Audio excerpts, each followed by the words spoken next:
ओम श्री सद्गुरु परमात्मने नमः।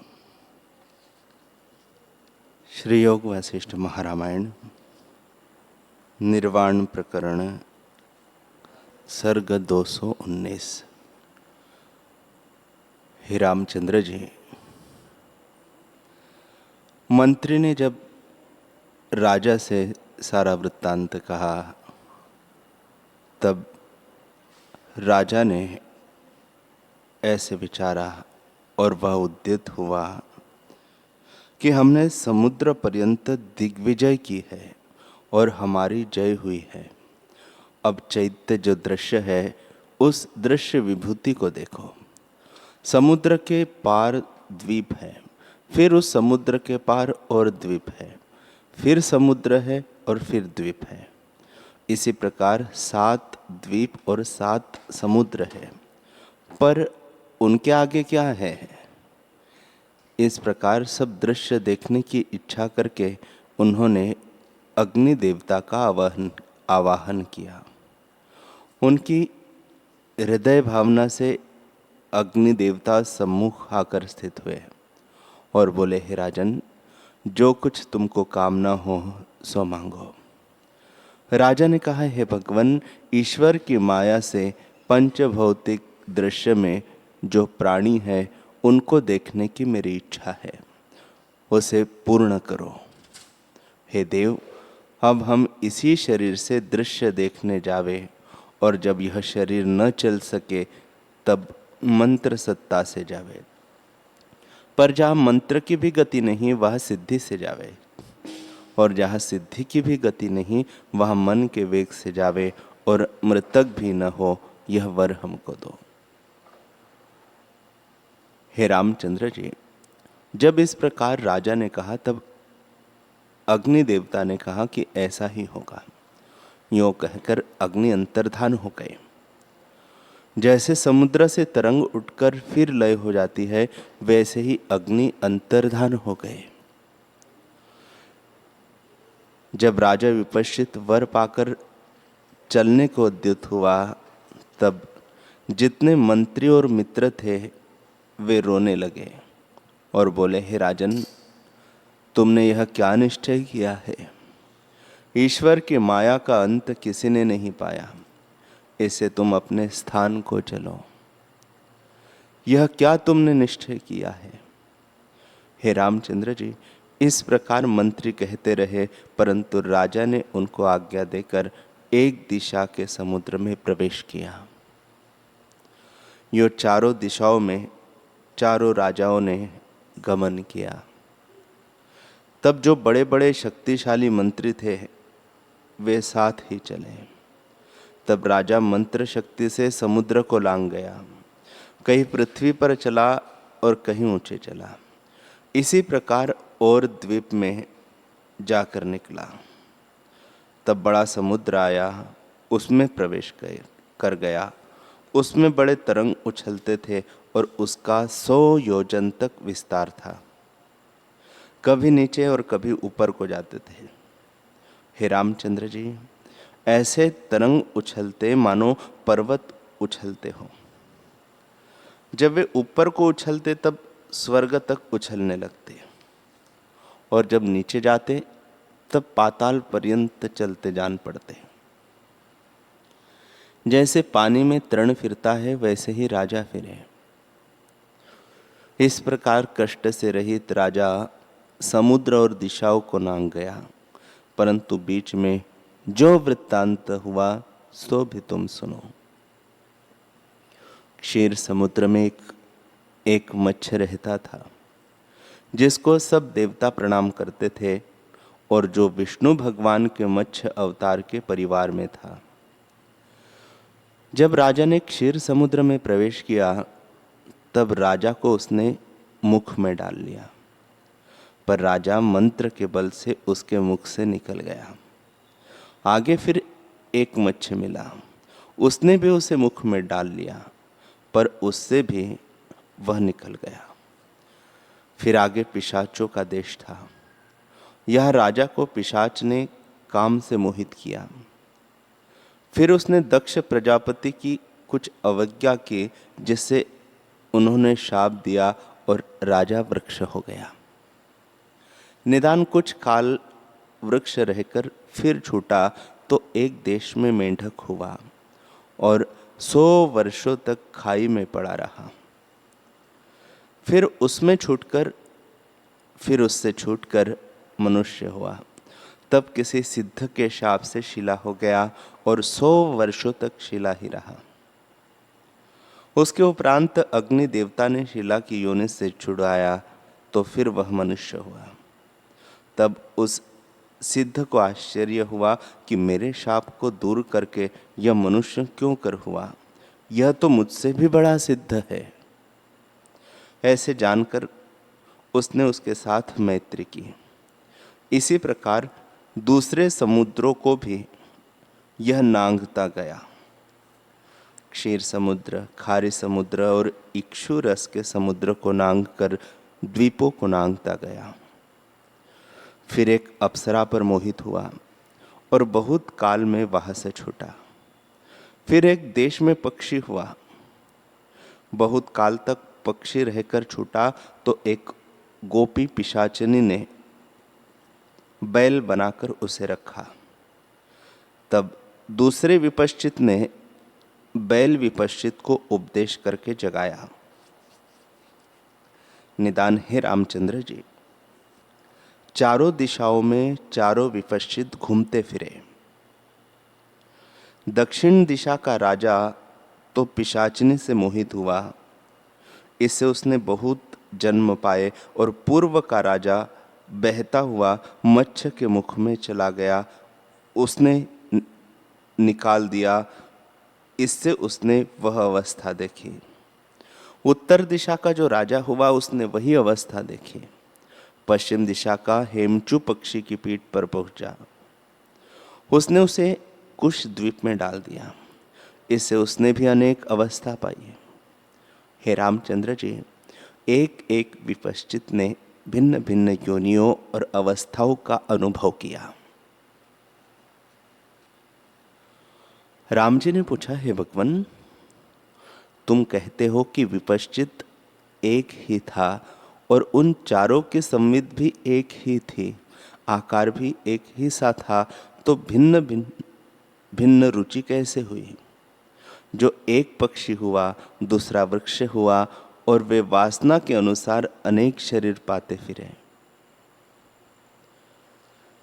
वशिष्ठ जी बोले, हे रामचंद्र जी, इसमें क्या आश्चर्य है?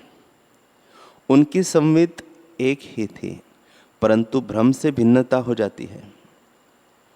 जैसे किसी पुरुष को स्वप्न होता है तो उसमें वह पशु पक्षी हो जाता है और भिन्न भिन्न रुचि भी हो जाती है, वैसे ही उसकी भी भिन्न भिन्न रुचि हो गई। जैसे देखो कि शरीर तो एक ही होता है, पर उसमें नेत्र, श्रवण, नासिका, जिह्वा और त्वचा की रुचि भिन्न भिन्न होती है और इंद्रियां अपने अपने विषयों को ग्रहण करती है। सो एक ही शरीर में अनेकता भासित होती है। वैसे ही उनकी एक ही संविद थी, परंतु संकल्प भिन्न भिन्न हो गया था। इससे मन के फुरने से एक देह में अनेक भासित हुई। जैसे एक ही योगेश्वर इच्छा करके और शरीर धर लेता है और एक से अनेक हो जाता है। एक सहस्त्रबाहु अर्जुन था, वह किसी भुजा से युद्ध करता था, किसी भुजा से दान करता था और किसी एक से लेता देता था। इसी प्रकार सब भुजाओं से वह चेष्टा करता था। वे भिन्न भिन्न हुए। एक ही शरीर में भिन्न भिन्न चेष्टा होती है। जैसे विष्णु भगवान कहीं दैत्यों के साथ युद्ध और कहीं कर्म करते हैं, कहीं लीला करते हैं और कहीं शयन करते हैं। सो संवित तो एक ही है, परंतु चेष्टा भिन्न भिन्न होती है। वैसे ही उनकी संवित में अनेक रुचि हुई, तो इसमें क्या आश्चर्य है। हे रामचंद्र जी, इस प्रकार उन्होंने जन्म से जन्मांतर को अविद्याकृत संसार में देखा। राम जी ने पूछा, हे भगवान, वे तो बोधवान विपश्चित थे और बोधवान जन्म नहीं पाता, फिर उनका किस प्रकार जन्म हुआ। वशिष्ठ जी बोले, हे रामचंद्र जी, वे विपश्चित बोधवान न थे, परंतु बोध के निकट धारणा अभ्यास वाले थे। जो वे ज्ञानवान होते तो दृश्य भ्रम देखने की इच्छा क्यों करते। इससे वे ज्ञानवान न थे, धारणा के अभ्यासी थे। अतः समुद्र को नांग गए और मत्स्य के उदर से बलपूर्वक निकल आए। वह प्रसिद्ध योग शक्ति है। ज्ञान का लक्षण स्वसंवेद्य है, पर संवेद्य नहीं है।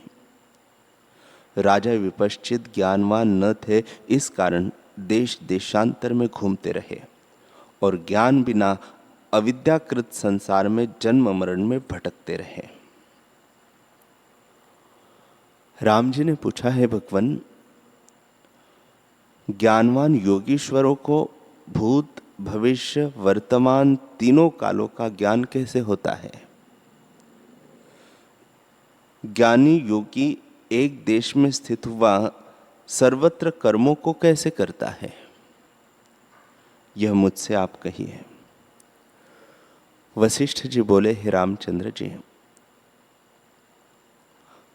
अज्ञानी की बात यह मैंने तुमसे कही है। जितना जगत है सब चिदाकाश स्वरूप है। जिनको ऐसे सत्ता का ज्ञान हुआ है वे महापुरुष है। जैसे स्वप्न से कोई पुरुष जागे तो स्वप्न की सब सृष्टि उसे अपना ही रूप लगती है और उसमें वह नहीं बंधता। हे रामचंद्र जी, यह सब नानात्व भासता है, सो नाना नहीं और अनाना भी नहीं। केवल आत्मसत्ता ज्यों की त्यों अपने आप में स्थित है। जैसे आकाश अपनी शून्यता में स्थित है, वैसे ही आत्मा अपने आप में स्थित है। ये तीनों काल भी ज्ञानवान को ब्रह्मरूप हो जाते हैं। सब जगत भी ब्रह्मरूप हो जाता है और उसका द्वैत भाव मिट जाता है। ऐसे ज्ञानवान को ज्ञानी ही जानता है और कोई नहीं जान सकता। जैसे अमृत को जो पीता है वही उसके स्वाद को जानता है और कोई नहीं जान सकता। हे रामचंद्र जी, ज्ञानी और अज्ञानी की चेष्टा तो तुल्य दिखती है, परंतु ज्ञानी का निश्चय कुछ और है और अज्ञानी का निश्चय और। जिसका हृदय शांत हुआ है वह ज्ञानवान है और जिसका हृदय त्रिताप से जलता है वह अज्ञानी है। वह बंधा हुआ है। ज्ञानवान का शरीर चूर्ण हो अथवा उसे राज्य प्राप्त हो तो भी उसको राग द्वेष नहीं उपजता। वह सदा ज्यों का त्यों एक रस रहता है। वह जीवन मुक्त है, परंतु उसका यह लक्षण कोई नहीं जान सकता। वह आप ही जानता है। शरीर को दुख और सुख भी प्राप्त होता है। वह मरता और रुदन भी करता है, हंसता लेता और देता भी है और इस प्रकार की सब चेष्टा करता दिखता है, पर वह अपने निश्चय में न दुखी होता है न सुखी होता है, न देता है और न लेता है, सदा ज्यों का त्यों रहता है। हे रामचंद्र जी, व्यवहार तो उसका भी अज्ञानी के नहीं दिखता है, परंतु हृदय से उसका यही निश्चय होता है। वह अद्भुत पद में स्थित रहता है। कभी उससे नहीं गिरता। उसका परम उदित रूप होता है। वह राग सहित भी दिखता है, पर हृदय से राग किसी में नहीं करता। क्रोध करता भी दिखता है, पर उसको क्रोध कभी नहीं होता। जैसे आकाश शुभ पदार्थ को धारण करता है और धुएं और बादल से ढका भी होता है, पर किसी का स्पर्श नहीं करता, वैसे ही ज्ञानवानों में सब क्रिया दिखती है, पर अपने निश्चय में उसे कोई स्पर्श नहीं करती। जैसे नट स्वांग ले आता है और चेष्टा करता दिखता है, पर हृदय से अपने नटत्व भाव में उसे निश्चय होता है, वैसे ही ज्ञानवान को भी सब क्रियाओं में अपने आत्मभाव का निश्चय होता है। जैसे जिसको स्वप्न आता है, वह यदि स्वप्न भी अपना पूर्व रूप स्मरण रखता है तो स्वप्न के पदार्थ में बरतता है, तो भी स्वप्न के सुख में अपने को सुखी और दुखी नहीं मानता। सब सृष्टि उसको अपना ही स्वरूप भासित होती है। वैसे ही ज्ञानवान को स्वरूप के निश्चय से सुख दुख का क्षोभ नहीं होता। जो ऐसे पुरुष है उनको दुख से कष्ट होता है। जैसे उनकी इच्छा होती है वैसे ही सिद्धि होकर भासती है। हे रामचंद्र जी, यह जितनी सृष्टि है सब चित सत्ता में है। योगीश्वर पुरुष उसी में स्थित होकर जहां पहुंचना चाहते हैं वहां अंतवाहक से जा पहुंचते हैं। तीनों काल उनको विद्यमान होते हैं, साधन कुछ नहीं। परंतु ज्ञानी अवश्य किसी काम के लिए यत्न नहीं करते, जैसा प्राप्त होता है उसी में वे प्रसन्न रहते हैं। हे रामचंद्र जी, एक समय ब्रह्मा जी ऊर्ध्व मुख से साम वेद का गायन करते थे। उन्होंने सदाशिव का मान न किया, तब सदाशिव ने अपने नख से ब्रह्मा का 5वां शीश काट डाला। परंतु ब्रह्मा जी के मन में कुछ क्रोध न फुरा। उन्होंने विचारा कि मैं चिदाकाश हूं, सो अब भी चिदाकाश हूं, मेरा तो कुछ गया नहीं, सिर से मुझे क्या प्रयोजन है, न कुछ हानि है और न कुछ लाभ। हे रामचंद्र जी, इस प्रकार सब विश्व रचने वाले ब्रह्मा जी का सिर कटा। जो वे फिर सिर लगा लेते तो समर्थ थे, पर उनको सिर लगाने का कुछ प्रयोजन न था और न लगाने में कुछ हानि भी नहीं थी। उनका भी निश्चय सदा आत्मपद में है, इस कारण उन्हें कुछ क्षोभ न हुआ। हे रामचंद्र जी, काम के सदृश और कोई विकार नहीं है। जो सदाशिव पार्वती को बाएं अंग में धारण करते हैं, उन्होंने ही जिस कामदेव के 5 बाण चलने से सब विश्व मोहित होता है, उसी काम को भस्म कर डाला। तो क्या स्त्री को वह छोड़ नहीं सकते थे?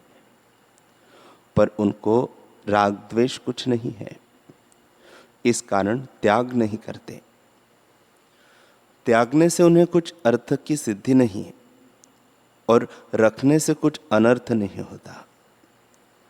जो कुछ प्रवाह पतित कार्य होता है उसको करते हैं, खेद नहीं मानते, इसी से वे जीवन मुक्त है। विष्णु जी सदा विक्षेप में रहते हैं। आप भी कर्म करते हैं और लोगों से भी कराते हैं, शरीर धारण करते हैं और त्याग भी देते हैं, इत्यादि क्षोभ वह करते हैं। वह इसे त्यागने को समर्थ भी है, परंतु त्यागने में उनका कुछ कार्य सिद्ध नहीं होता। और करने में कुछ हानि नहीं होती। उनको लोग कई गुणों से युक्त सगुण जानते हैं। मुझको तो उनका शुद्ध चिदाकाश रूप ही भासित होता है। मूर्ख कहते हैं कि विष्णु श्याम सुंदर है, परंतु वे शुद्ध चिदाकाश रूप है और उनको सदा शुद्ध स्वरूप में अहम प्रत्यय है। आकाश मार्ग में जो सूर्य स्थित है वे कभी ऊपर और कभी नीचे जाते हैं, तो क्या उनमें स्थिर होने का सामर्थ्य नहीं है? है, परंतु चलना और ठहरना दोनों उनके लिए समान है। वह खेद से रहित होकर प्रवाह पतित कार्य करते हैं, इससे जीवन मुक्त है। जीवन मुक्त चंद्रमा भी है। वह घटते घटते सूक्ष्म होते दिखते हैं और कभी बढ़ते जाते हैं। शुक्ल और कृष्ण दोनों पक्ष उनसे होते हैं। वह केवल रात्रि को प्रकाश करते हैं, तो क्या वे अपनी क्रिया को त्याग नहीं सकते? त्याग सकते हैं, परंतु क्षोभ से रहित होकर प्रवाह पतित कार्य में विचरते हैं। इससे वे जीवन मुक्त है। अग्नि सदा दौड़ता रहता है और यज्ञ और होम की आहुतियां भोजन करने को सब और जाता है, तो क्या उसको ग्रह में बैठने की सामर्थ्यता नहीं है? अवश्य है, परंतु जो कुछ अपना आचार है उसको वह नहीं त्यागता, क्योंकि ठहरने में उसका कुछ कार्य सिद्ध नहीं होता और चलने में कुछ हानि नहीं होती। दोनों में वह तुल्य रूप से जीवन मुक्त है। हे रामचंद्र जी, बृहस्पति और शुक्र को बड़ा क्षोभ रहता है। बृहस्पति देवताओं की जय के लिए यत्न करते हैं और शुक्र दैत्यों की जय के लिए यत्न करते रहते हैं, तो क्या इनको त्यागने की सामर्थ्यता नहीं है? परंतु दोनों इनको तुल्य है। इस कारण भेद से रहित होकर अपने कार्य में लगे रहते हैं। इससे ये जीवन मुक्त पुरुष है।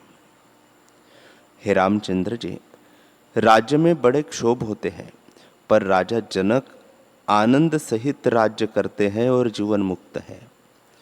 प्रहलाद, बलि, वृत्तासुर और मुर आदि दैत्य जीवन मुक्त हुए हैं।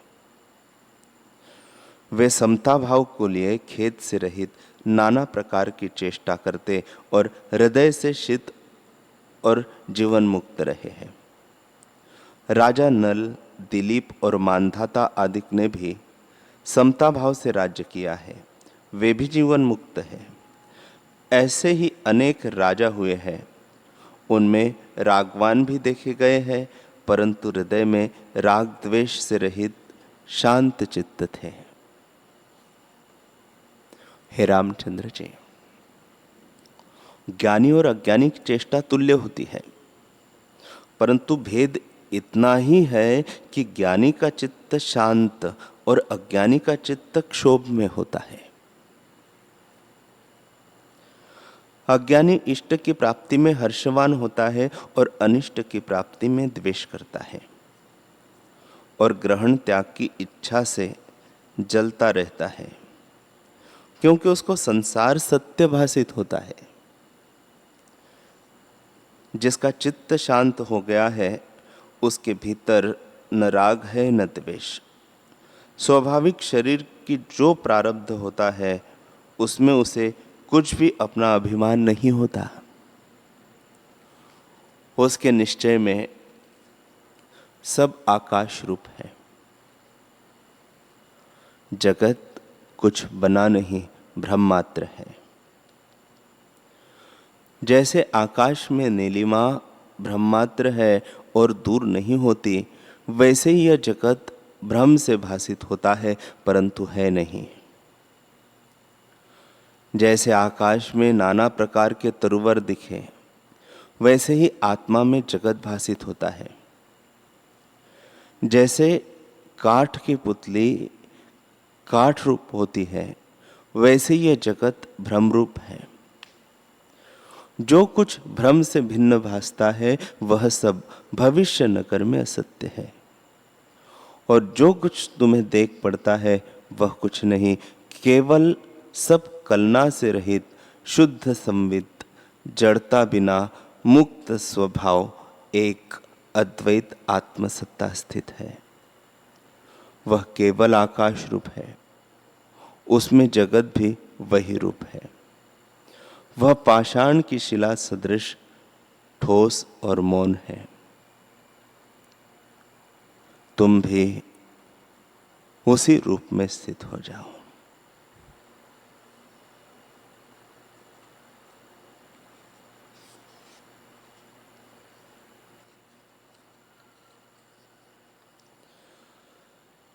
हरि ओम।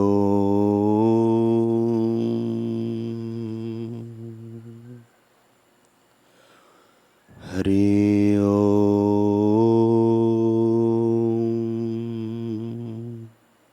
ओम सहना भवतु सहनौ भुनक्तु सह वीर्यं करवावहे तेजस्विनावधीतमस्तु मा विद्विषावहे।